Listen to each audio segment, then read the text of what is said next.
Rekaman pertempuran antara pasukan Rusia dan Ukraina kembali menyita perhatian warganet. Rekamannya ramai beredar di media sosial Telegram pada Senin 29 Mei 2023. Unit lintas udara menyerang ke area berbenteng angkatan bersenjata Ukraina. Dapat dilihat dalam rekaman serangan yang dilayangkan ke arah pasukan Zelensky sangat brutal. Ledakan dahsyat dan kepulan asap tebal membumbung tinggi. Tidak hanya video, terdapat juga gambar eksklusif detail pertempuran di sisi selatan dan udara Artemov, arah Seversky dan dekat Kremenaya. Militer Rusia meyakini serangannya memusnahkan semuanya.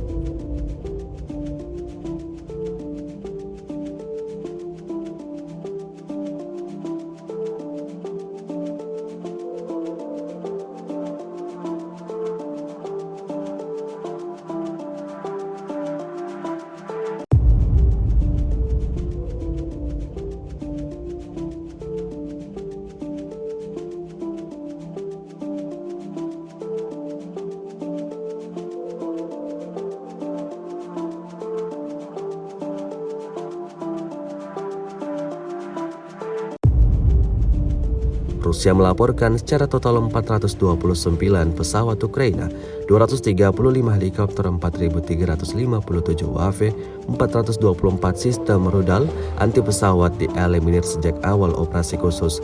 Sementara itu dari kubu Kiev, Kementerian Pertahanan Ukraina melaporkan 400 tentara Rusia dieliminir dalam sehari terakhir.